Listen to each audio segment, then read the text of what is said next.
Oh, no. Welcome back, everybody, to the Clashing Conferences Basketball Podcast. We have a special, what is at least starting out as a head-to-head episode tonight of our Knicks rep and our Celtics rep as we are playing right now in game, what are we at? Game 5, fellas, I Game believe, 5, right? baby. Is that right? All right, so we got a tight Game 5 here. We're going to hear live from these two how it's going. You were supposed to be out by now. Before I unleash you guys, let's go through a couple quick host notes here. Want to shout out to our sponsors, Sparrow Hair Studio. If you are in the Lancaster, Pennsylvania area, please stop by and see Lean. She will take great care of you. Tell her we sent you. If you join our network first, you can get a discount when you go out there and see her. Also, Lotwin, we got the hype chains. We have our own Clashing Conferences hype chain over here hanging out with David Wright. Rep your team, rep any of your teams with a custom 3D printed hype chain. You get a big win, game day, or just showing out. These made-to-order chains bring the energy. Use code TCCPOD for 10% off, or grab one of our oversized chains on their website to support the network. Links in the description. Also, one last new note for this next month or so. We're going to do a swag wheel again. It's been a while. We're going to do a swag wheel next month in June. All you need to do is one of the 3 following things. It's very easy. You can subscribe to our YouTube page. You can leave a 5-star review on Apple, or we've been telling you from day one, you yourself can become a member. All you got to do is go to theclashingconferences.com, fill out a quick and simple form. Producer will be in touch. Voila, you're a new member. You also qualify for the swag wheel. If that's not incentive enough, I don't know what is. Come and join us. Let's do it. All right, guys. Let's do it. What is happening? It looks like Boston is pulling away in Game 6. Matt, you want to lead? You want to lead off? Every time somebody says that crap, something bad happens. 14 do you guys still have a chance in this series? I mean, until it's over. Yes. I mean, has it gone well? Not at all. I mean, you gotta be realistic. 4 games, Tatum was pretty much there the entire time. You can't count him going out while your game was over when he got hurt. That sealed it. That play sealed the game. That OG dunk sealed the game. You only beat us one time in 4 games with your championship roster. So no, the series is over. Wrong. You're not wrong. I just, again, everything, it was literally like, I feel as though we showed up to a gunfight, and before we even pulled our gun out of our holster, we shot ourselves in the leg, and then we went to go get our other one, and we shot our foot. And you guys didn't even have to do anything, and we're already just doing it to ourselves. So then you pull it out, and you're like, hey, watch this. Bang. That's how you do it. One time, guys. Ain't got to be nothing fancy. You don't got to do it from long range distance or fading away. Just, take a regular shot, and usually you'll hit it. And that's what you guys did more consistently. And yeah, it worked. Yep. I mean, look, it usually comes down to rebounding, the free throws, but I disagree with the whole thing. We didn't do nothing. We just shot ourselves out of the game. It is all on the Celtics, but I think it was our defense. We put pressure on them. They were feeling rushed, so when they got open, they were pulling up, man. And then it ain't the only reason why we won, because you guys shot the lights out last game and we won, and you're shooting the lights out tonight, and this is far from over. Yeah, but they shot historically bad the first 2, and that's what I'm saying. Right. So again, when you lose a close game, and we went and you do historically stupid things, you get bad results. Yes, that's how it goes. We went to get Mikal Bridges and bring him in. We had 2 wingmen that can score and play defense and guard anybody on anybody's team, and that's what happens. And that's why I said when we're healthy, we're going to be just fine in the playoffs. Yeah, your team. And I feel good. We're healthy. Everybody else is dropping like flies. Indiana's losing people. Boston's losing people. Cleveland lost people. We're healthy. Indiana lose. I mean, they had guys injured throughout that series that they might. We talked about it last week. Halliburton had his wrist beat up a little bit in that first series. I don't think he missed any games, but he was definitely hurting. They're banged up, but they're pretty much healthy for the next round, and they're getting a rest right now. But I'll be honest, I've been waiting for the other shoe to drop with your guys because, either that or the biggest fakers. It's one of the two, because every time I see Brunson, kicking his foot out and stepping on someone on purpose, and then my ankle, and then he's fine. Well, okay. OG was grabbing his hamstring. That looked kind of bad. So again, but I'm just waiting to see what happens. I will say every single time Josh Hart hits the floor, he's get ups, he grimaces, he makes faces. He got shot earlier. He got blasted. That was real. Like, and then I had to take notice. I would worry a little bit, and then like as soon as the play starts, then he goes full speed. So it's like sometimes I think he just does it. I don't know. I don't know if they're just. I can't stand it. It's today's NBA. It's just the way it is, and like the quirkiness of Brunson. Like many people do it. When we lost to Trae Young and them in the playoffs, like how do you? That's exactly how I felt. He got anything he wanted. He was getting all the calls. It was like Reggie Miller all over again. I don't think any calls have gone. And then we got the guy. I think it's been inconsistent. The only consistency has been inconsistency. I'm just saying when we played them. So I know what you're saying about Brunson, but the rest's been terrible. And I feel like we're still getting the ass end of that. Like maybe it's just I'm a Knicks fan, but it's been awful, man. And by the way, Mitchell Robinson's 4 for 4, and he's at the line. Let's see. Well, so, I'll tell you what, you guys. 5 for 5. I'll tell you what. Happy learned how to putt, baby. Look at this. No. Something you guys do well. Loch Ness Monster. Let's go. Tatum being out could make us match up with you the same way as you're running the 2 big set like the 2010 Lakers did. I love it. And it's working. And every 6 for 6. That man's been in the gym. Listen, and I said that in the regular season. And I told Mike they were going to get ready when they played Detroit. And Mike was like, oh, they didn't play each other all year. In one series, they're going to be ready. We played a scrappy Detroit team, and I think we're ready. I think we look ready. I think I've been calling this all year. No, what I was trying to get to is that there has been. I mean, again, I am on team fire Joe Mazzulla because the amount of coaching blunders that have happened. Already? Oh, already. Yes, already. Because that's again, championship. This is all there. Yeah, but he was never put in a tough position. It was always runaway games. I always said he was overrated, and I got killed for that last year. I told you last year he was overrated and got killed for that. He turned 16 and got a Ferrari for his birthday. I mean, as long as you don't crash it, you're good. So, yeah. But again, hey, man, you have a timeout at the end of the game. Do you want to use it? Nah, let's just lose. Good job. Oh, do you want to run two bigs just like they are because you have bigs? No? Cool. Good coaching. Like, it's just... And then offensive rebound, 3. No, I think the worst. I think even the other night was dumb. So like the other night, you shot really well, and the game was like 12-point lead, and Tatum and them are shooting 37-foot threes, and are like putting it on TV and showing you like that's stupid, because all that did was long rebound. We're running, you're playing our game, and it's almost. I was talking to him earlier, and I actually said it's almost like it's fixed.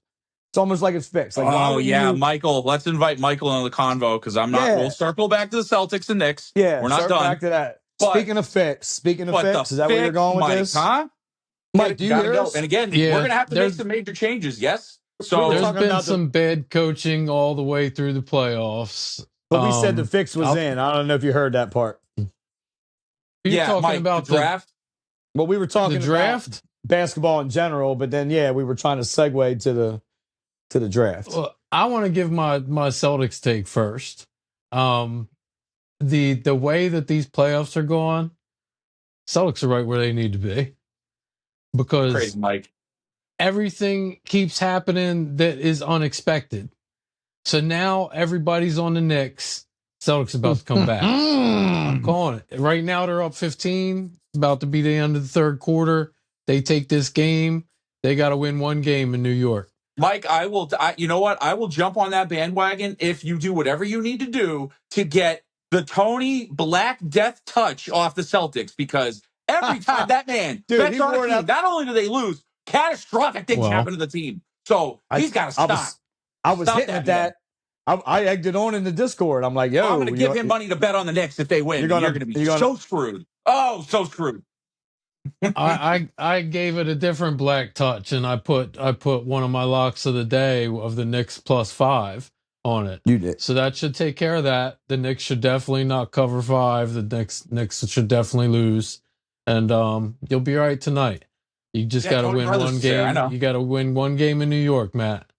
Well, listen. All we got to do is cut this down to about 6 or 7 with 3.5, 4 minutes to go, and then we give it to the best closer in the game. You heard Charles Barkley say it a few minutes ago on the halftime show.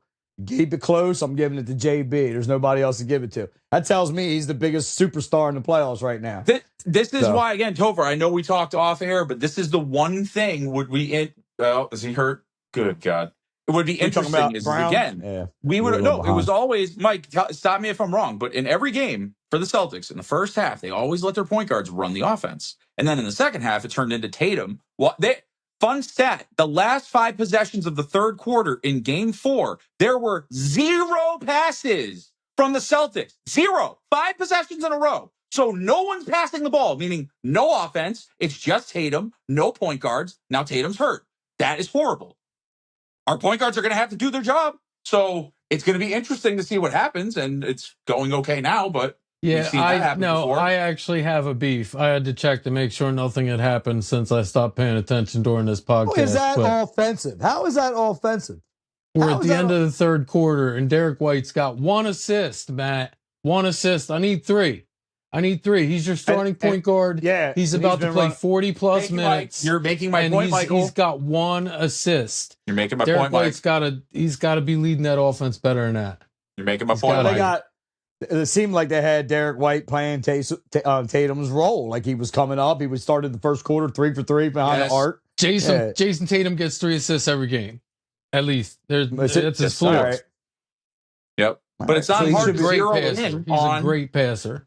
Right. It's not hard. Again, Tibbs he won a championship with us. He's a defensive coach. So it's not hard to play defense when you go, guys, this guy's going to bring the ball up court. He's not going to pass. They're not going to pick. No one's going to cut. No one's going to crash. So just let him shoot. Just let him shoot a 30-footer and get the rebound. That's it.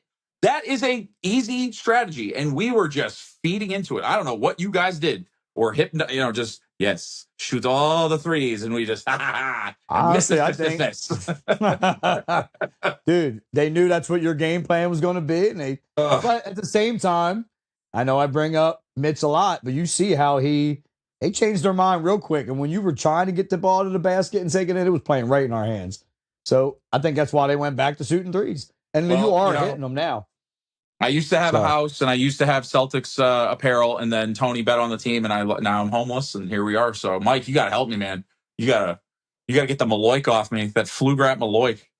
You got nothing to worry about tonight. The Knicks are going to lose by more than 5. 500, I hope. But I think we're going to come back. Bridges, come on. All right, I think we're going to come back and win this. That's what I think. I'd be surprised. I would not. Topher, if we lost every game and had a double-digit lead on you, that would make sense. That's just what I said when the series started. I said I wouldn't be surprised if we won the series. It's double-digit. It is 15 going into the fourth quarter of Game 6. So we'll see what happens. I don't think it'll be over by the time this pod ends, but we'll see if we got more games next week for you, or we'll definitely have more games for one of you. Just a matter of which one we're talking about next week. I'm hoping we're playing Monday night. Knicks are certainly in the driver's seat. Topher, I'm gonna say this because I know you're not a classless, dirty New Yorker. I met some classy New Yorkers this weekend, okay? But I'm just gonna say this. So all the New York fans out there, okay? Thanks, I guess. Just remember this. Keep that energy, okay? You better win. Not the series, the whole thing. You better win, because if you don't, I will make you all cry. You won't, because that wasn't my expectation. Ready, New Yorkers. You better keep that energy. Keep that energy. I will, and I've been in that position. I've been in that position on the Giants you know what I'm talking about, the NFC East pod constantly. Yeah, you're classy. That wasn't my expectations. I didn't expect to go to the championship this year. I wanted to play you in the Eastern Conference Finals, and I said if we're healthy, I think we have a shot. So here we are, getting ready to knock you out in the second round, and I hate Indiana. So I was just going to say, let's slide over and start talking about that potential to get to a championship. We saw the Pacers knock off the number 1 team in the East, the Cavs, this week. And the Pacers are going to move on to play the winner of your matchup for the chance to get the championships. What do you guys think about the Pacers taking down the Cavs? Sir, go ahead, sir. I'll let you go first. I'll be a classy New Yorker. Cavs were hurt. Cavs were hurt. That's all it was. So are you saying us healthy, they don't have a shot? No, I'm saying, well, first off, wasn't that your exact chief complaint last year? We fell apart last year. Everybody got hurt. We didn't have Randall.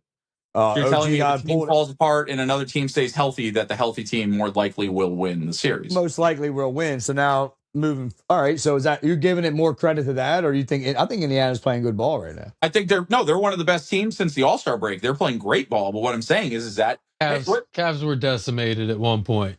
At one point, I mean, Garland was limping around. He didn't play the first 2 or 3 games. Mobley, and then once he did come back, he was limping around the whole time. He was struggling. Mobley was hurt. Defensive Player of the Year. Mitchell gets hurt. Hunter was hurt. Yeah. You know, Mitchell didn't play the second half of that. I mean, it was already a blowout. But, you know, if he come out there and couldn't hoist up a shot at halftime, you knew he was hurt. So, I mean, most of these guys are out there probably playing shot up with painkillers, trying to get through playoff games. And, you know, it's not the same. Yeah, what are they shooting Brunson up with? It must be that Varsity Blues crap because, again, he can't fake rolling his ankle. Like, I've seen him roll his ankle like 3 times in the series. It looked bad. Like, he just goes back there and puts his cape on and they retape it. And then he comes out.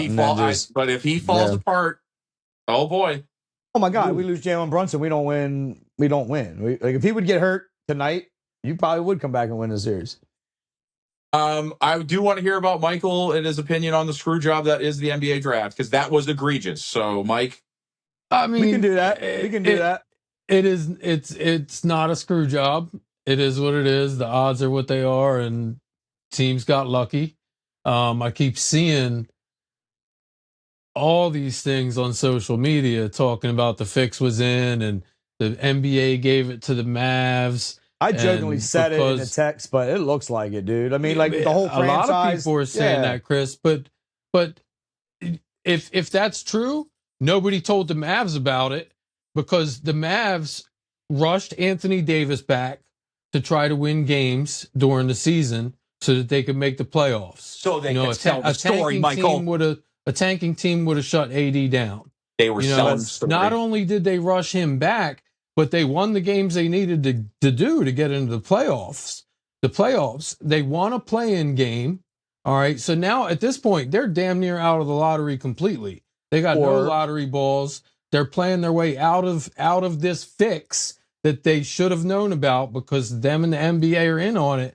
So the coaching staff, the front office staff rushing AD back, coaching staff playing to win, the players playing to win, actually winning a playoff game. And you're going to tell me that everybody knew this whole time that all they had to do was lose and they were going to get the number 1 pick?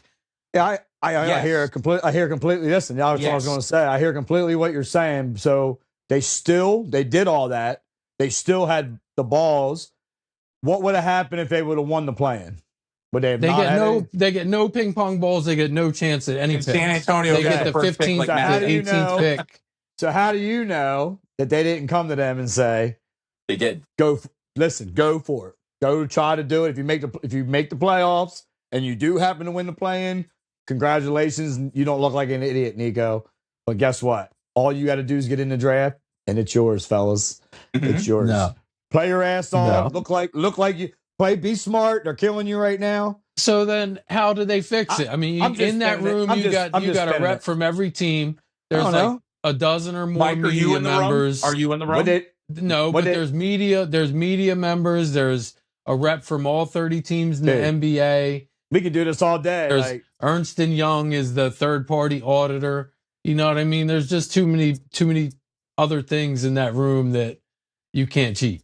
Listen, and everything you're saying, even though it's all valid, like Topher said, it's all good. This is what everybody said when we said, "Oh, these games are fixed and the refs are it's fixed," and everybody went, "No, it's not. No, it's not. That means that this would have to happen." And that, guess what? It was happening. So again, don't tell me that these things don't happen. They do, and it's ridiculous because they always ties to the Lakers. It's always the Lakers. Go back to 2010. Chris Paul goes there. They veto it. Who owned the Pelicans?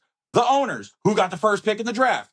The Pelicans. And then what did they do end up later? They traded that guy, Anthony Davis, to the Lakers. And they got back, and then what happened? They got the first pick, and they got Zion. And then they just keep doing these trades. And every time there's a little big conspiracy theory in the league with the Lakers, they're all in gets on the first pick. It's bullshit. All the time. Everybody's just betting. We're wasting our money, and we're doing what the hell are they giving the Sixers the third pick? They're just going to pick somebody in a wheelchair. That is not a good plan.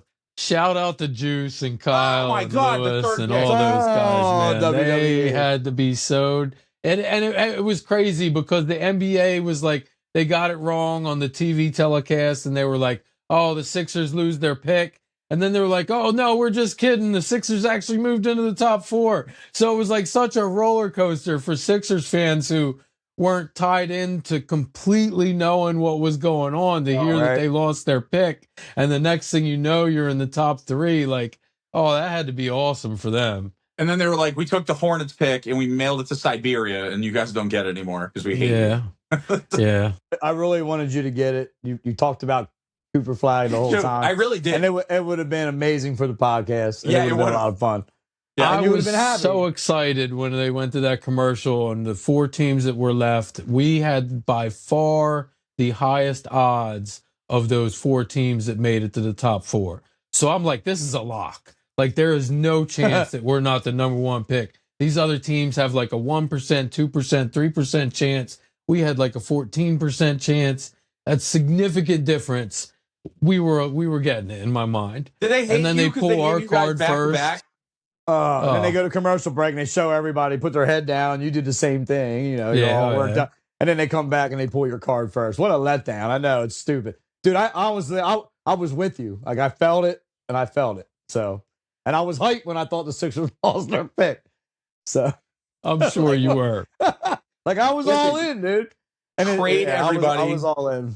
Do it all. Just trade everybody. We were supposed to get the number 1 pick, and we got the 5, and then we turned into the big 3. So do that, Mike. Just wheel and deal, baby. Mike's not there to mess it up anymore. Great player, bad GM, bad owner. Yeah, one of the worst owners in sports. Jordan was. Yeah. I shouldn't say worst, but he just didn't do anything to advance that franchise. No.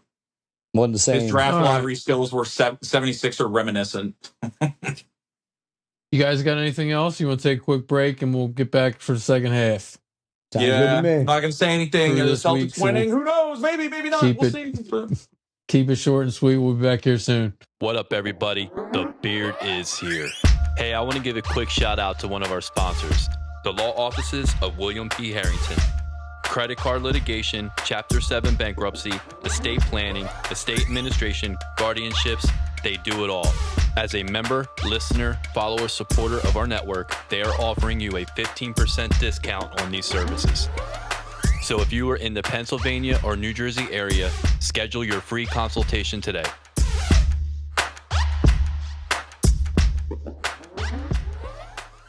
Hey everyone, thanks for listening. Just a few quick reminders for everybody. Don't forget to like and subscribe. Michael Jordan is the GOAT. And check out our fellow podcaster, Jim Montgomery, with This Day in Philly Sports History. Thank you.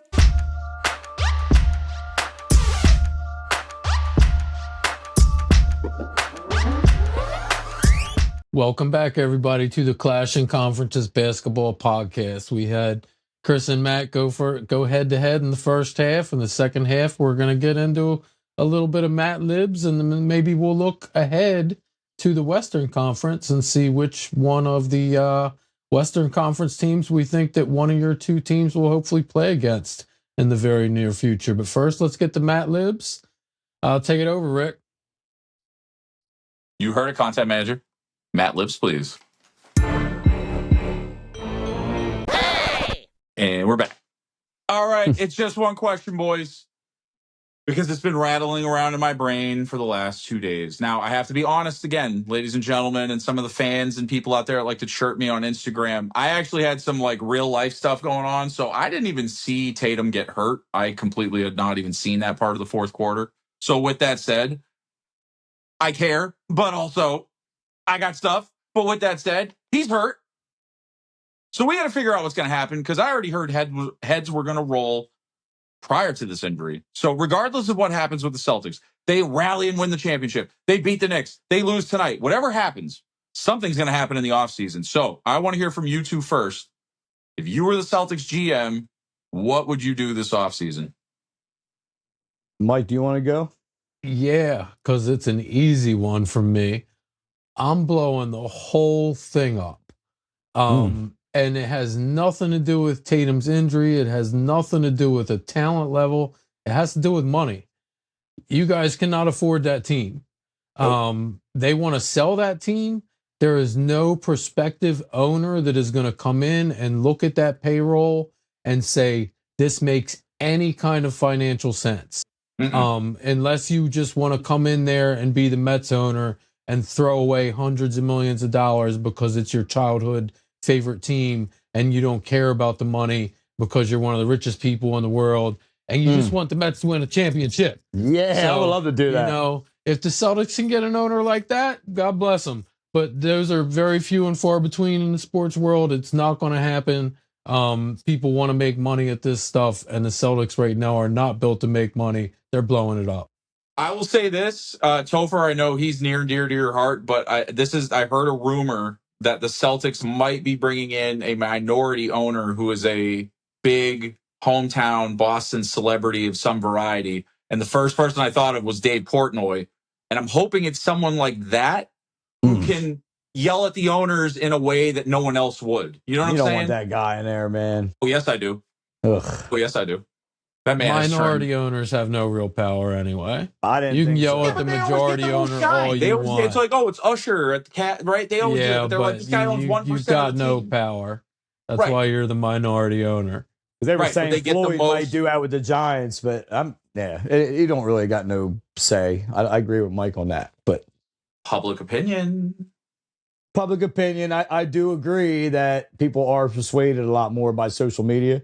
I do believe that. Like, I mean, even Bobby Skinner got a phone call from the Giants organization and asking him to take a podcast down when he was trashing our GM. So, like, yeah, they do hear what the public says now. Like, podcasting is big, and he does have a big following. So I get what you're saying there. Mike, what would you do, though? I want specifics so then Topher can give me some, because I have a couple. What would you do specifically? I don't have. Well, go ahead. If there is a team that wants them, I will trade anybody on your team if there's even anywhere close to true value. If somebody wants an injured Tatum, I'll give him away for 50 cents on the dollar. Somebody wants Jaylen Brown. Somebody wants anybody. There's not a name on that roster that's crazy. I think would be untouchable if I'm in charge. It's just wild. So you go full nuclear. Okay, so that's it's just because you can't start tearing it down piece by piece. You know, if you get rid of one or two of those guys, you're right immediately. You're not anywhere as good as you were. I don't care which two guys you pick. You want to get rid of a White, and it doesn't even have to be your top two. Yeah, it doesn't even have to be, Brown or Tatum. You get rid of any of those two top 6 or 7 rotation players, and you guys are not the same team. So why not just tear the whole thing down and start over? Because you could really, really do it, Matt. You could become like the OKC of picks and really load up with the number of guys that you have that would bring back top dollar. I know. Yep. All right, so you would go full nuclear. That's fair. That thought crossed my mind. Topher? See, I was total opposite. Like, I was going to say nothing. Like, I would want to win championships. Like, a bunch of, like, when you guys won your championship and this podcast started, Ben come on here, was like, we're going to have 19, 20, 21. Like, you guys were acting like you guys were like, not one, like LeBron and them, not 2, not 3, not 4. Like, man, I mean, this is minutes away from going to a game 6. I would not be like trashing them yet at this point. No, I'm not trashing them. Rick Ramon did not say those things. Rick Ramon said some really stupid crap that he's good confidence. But I'm just saying, like everybody's talking about blowing it up like this. I know it is a ridiculous. What is it, it's $1 billion, like their roster. 500 million. Yeah, it's like stupid, but like. All right, you bring them in to win champions. Like, this is why we're all different. This is why we argue, because like he always thinks about picks and like what the spread is and all this money. No, and I think about real life. Like, I know you do. Real life, there's an issue with that number of $500 million basketball team. And Massachusetts sucks as far as like they have like all kinds of stuff that tax. So these guys I know are getting hit in their pockets 6 ways from Sunday. And that's what I'm saying. We're acting like they're not making millions of dollars though here. Let's calm down, right? So what I'm saying is I don't think like that, though. I'm not saying you're wrong. I think you're 100% right. I look at it as like the fan, the sports fan. Like, I don't give a crap about the money. Course. I don't care about dead cat money. All I want to do is win games. That's it. I just want to win games. Wins championships. The Red Sox, they spent money. We won 4 in a short amount of time. And then they were like, yeah. And look at them now. You know what I mean? I know. But, so you go out, like everybody used to say the Yankees buy their teams. Like Red Sox had to do it. I don't care. Red Sox, yes. So Banner I don't think like that. I don't want you to blow my team up. I want to keep adding. I want to keep spending money. I want to keep trying to win and compete. I wouldn't do anything, but I feel like you do have to do something. And if he's hurt, yeah, you do have to make a move. But I don't know. I get attached, Mike. You know that. I want my players. I want to win with Tibbs. I want to win with Brunson. I want to win with the koala bear. We know you do. We were cracking up earlier. Wait, who is the koala bear? You got a nickname for everybody. He said Mitchell Robinson looks like a koala bear. Dude, it was the funniest thing. We were just talking. I was like, he does kind of like that's not a dig. It's funny, man. I was dying. We're sitting there having a heated argument about sports, and he hit me with it. He looks like a koala bear. All I could do was laugh. That's all I could do was laugh, man. It was good. I mean, he kind of does. All right. You know what? I'm kind of in the middle on what you two said. I'm disappointed, man. I wanted to close this out, but I would love to win it in New York. So, whatever. I hope you don't. I hope everybody cries. That'll be great. Yeah, I would do one of two things. First off, we're going to have to trade some guys. There's that. I've made peace with certain people. I hope that Brad Stevens feels the same way. Sam Hauser, $10 million a year. Out, gone, bye. I don't care what you get. Get a guy, get a player, right? Go get a guy that's $5 million. Go get a Steph Curry, right? For $2 million out of the bargain bin. He'll be fine. Do something like that. But $10 million out. Then KP, sayonara, sucker. You can't be healthy. Can't depend on you. You're great when you play. Get the hell out of here. $30 million a year. Next. I hate to do it. You gotta have to pick between Drew and White. So I'm gonna have to say go Drew because White stays healthy and does better. I think he's a little younger. I love Drew because he's a champion 2 times, but we've got to trade him $30 million a year. That's $70 million right there off the top that we just saved. So we have White, Pritchard, Brown, Horford comes back on the cheap, and we use all those picks or whatever we get. Okay. All right. Now, if you want to go the other route, we kind of go the Mike route because we can't have $100 million and half the guys sitting there on the bench. So, yeah, you trade Brown. And maybe you do, and I don't want to. I don't want to have to trade Brown because of an injury, mind you. But if we did, maybe a San Antonio, the 2 and the 14. And we do that. And then we really clear some cap space and do what Matt's been saying all along. Draft. Go all the way in on draft. Get 2 high picks. They're under your control. They can't leave. So, I don't know. Bird rights, all that other good stuff. What a block. That was a huge... Trade half of these guys, keep the other half, and I think we can rally. But Tatum getting hurt sucks. Sucks. Yeah, but the fan of me, I understand all that and the realistic stuff, but the fan of me wants to laugh at you. A couple weeks ago, you guys were saying, pigs in the slaughter. Now you're blowing it up. And you're like, man, wow. Hey, Sunshine, I'm just telling you, though, the way your team plays, your guy's going to blow his leg out. Watch Brunson. This moron rolls his ankle and falls down more than any player I've ever seen. More than Braun on the Get a Swiffer. He's on the floor for 5 seconds. So when his Achilles goes, I would take this, and I will take it respectfully. We go out every night. We play hard. It's like old school ball. And everybody that plays for us, gets the best out of them. And look, they're all getting money. They're all getting paid. Look, I'll take that all. That's just what I respect. I respect that.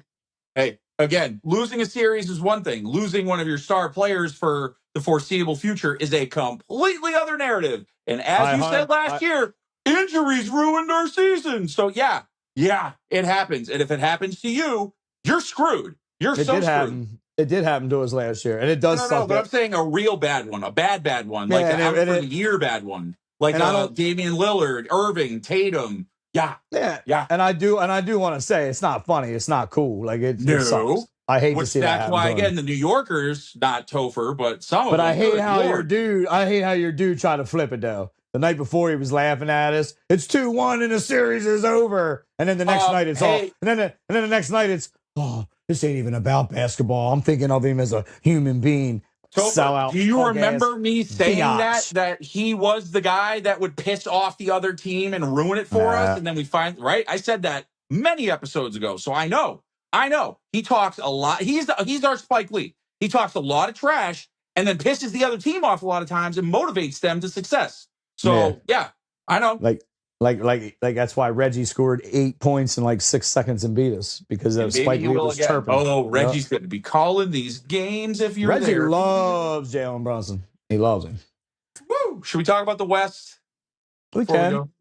Yeah, but I'm just shaking my head here. You guys are both, Matt, especially you. I'm surprised. What's that? This whole episode has been like Rick, whoever, regardless, both of you. It's funny. This whole episode has been like the Knicks marching on. You know what I mean? That. Like it's not over. I still got the belt. Boston is not dead. So like in like 3 days, Steven's going to name this episode something, and then 2 days later, he's going to have to go back and change the episode name to the episode that didn't age well. Mike, because everything that was said here is like going to be like foot and mouth if Mike, Game 6 goes the other way. Again, the Celtics won the championship last year, so it kind of like broke a lot. You guys see that Brunson fouled out and waved to the camera, by the way, with 4 or 5 minutes ago in the game. Brunson fouled out and waved to the camera. Pretty funny. You don't care. Sit down. Because you're going to come to New York and we're going to... Mike, we're going to the slaughter, baby. No, we're going through the Rolodex. We're going through the Rolodex of the Celtics nightmares that happened in the playoffs. Ready? Here it goes. Catastrophic injury? Yep. I can point to at least in the last 15 years, 6 guys that have gone down with a catastrophic injury in the playoffs. Boom. Number 2, we love blowing leads. Now, I thought we got that out of our system last year. No. We love blowing leads. And 3, I feel like you're wishing this on us. We love making comebacks in playoffs, a la Miami Heat down 3-0 a couple of years ago. We love making comebacks, and then we always do that like Game 7 where we're like, "Is the game today?" So, you know, what you guys are you guys are a better team without Tatum. No, I'm just saying that it would not surprise me if we push you guys to a Game 7 and then at home we come out, we're like, we've got it, and then all of a sudden because we blow. It wouldn't surprise me either. Going back to what I said in the first half, the only thing that has gone the way everyone thought it would in the first half of this playoff so far, the first 2 rounds, is Oklahoma City. You're 100% right. Almost everything else has gone like the opposite way. But they were down 2-1 too. I'm just But they're up 3-2 now, so yeah. I would be very shocked though, guys. I'm really I'm looking at it. I'm trying to be reasonable here. 3-1 with everybody like Tatum. Tatum's a hell of a player, and he was balling last game. You really think you're going to win 3 straight without Jason Tatum? I don't think that, but I think that we will give you a good fight. And if you do, we'll push you to 7, and we'll just be like dirt. And if you do, then I would kudos, man. You'd say, Matt, you were right, and I go, damn it, I know I didn't want to be. I know. And it's not about being right. Well, you mean about right. I don't want to go to Game 7. On camera last week when you went to the bathroom and we were up 20 and Tatum blew the 2-on-1. That literally, I said, that you want to know when the Celtics or the Knicks go on a run? Watch us do some stupid bull crap. That was game 1. A lot of dumb bull crap has happened. Yeah. So yes, but hey, another week can go by, Topher, and everybody could be gone on your team. You never know. You gotta give them. Look, that's another thing. OG Anunoby can't have 5 points. Like, I don't understand that crap. Like, it's just that can't happen. Yes, it can. That can't happen. Like, not if you're trying to close a game out, and that's why they didn't win the game. Like, it's stuff like that. It's just. It's because of Tony Brothers. We were at home and Tony Brothers was the lead ref. Are you kidding me? As soon as I saw Tony Brothers, you guys are the champions. You guys are the champions. I never thought in a million years we would sweep you. You got to expect them to come out. Like, this is something I didn't like the other night, though. Like, I really wanted to win Game 3 in New York. You got to know they're going to come out with all this energy, and we didn't have it. And we really didn't tonight either. Like, it's this closeout game. I blame Tibbs for that. Like, it's a closeout game. They don't have Tatum. Go put your foot on their throat and close this out. And they should have. And we got smoked, and it's dumb. But he'll adjust. I'm just asking, he'll adjust. What do you think the general, what's the consensus going to be from the Knicks fans? They're going to be like, good, we wanted to lose it, man. No. They're going to be hard on them. They're going to be disappointed. And Tibbs is going to call it like it is, and they're going to bounce back. That's just how it's been. That's just my opinion. I'm not worried. I don't think we're going to lose 3 straight. I'm not being coggy. I've been confident in them all year. I think they're going to win the series. I just want to know if rest is going to help. And I do think, they haven't helped us, and I think we'll beat Indy. And it ain't because we beat them 2 out of 3 times in regular season. Has nothing to do with that. I told you it don't matter. I think we'll beat them. I wanted Indy because of what happened last year. I want to play them full strength. I got what I wanted with you, and I want it with them. Matt started to touch on this earlier. Let's close with this. Who do you think you're going to be playing in the finals if you make it there? OKC, which would be that's my pick. That's who my pick, which would be great because I get to see Hartenstein. I want another Nick in it. I would love to play Anthony Edwards and them to get joy. Wouldn't that be dope? Going with the Tony P thought process. Or I mean, not the Tony P. The Kentucky thought process. The Cody thought process.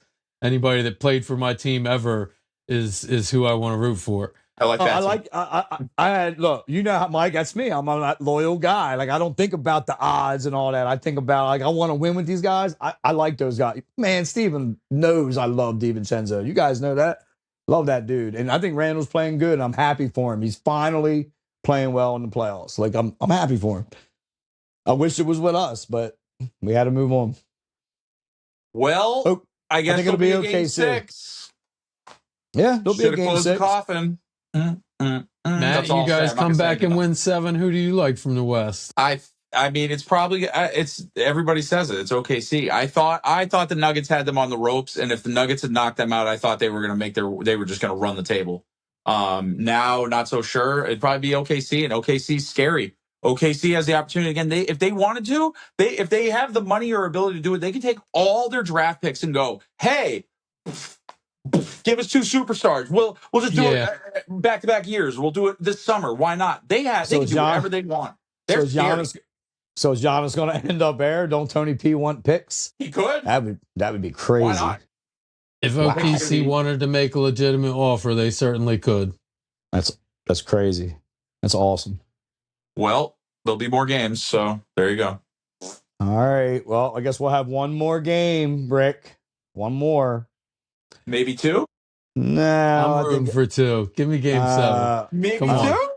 No, we need it for the pod. We need it for the pod, Chris. I deserve better. Come on, man. I want Tony Brothers reffing every game. I hang in there. I deserve it. Come on, man. Give me one. All right. We're going to get out of here. Appreciate you guys on the head-to-head matchup tonight. Yeah, it was a lot of fun. I did.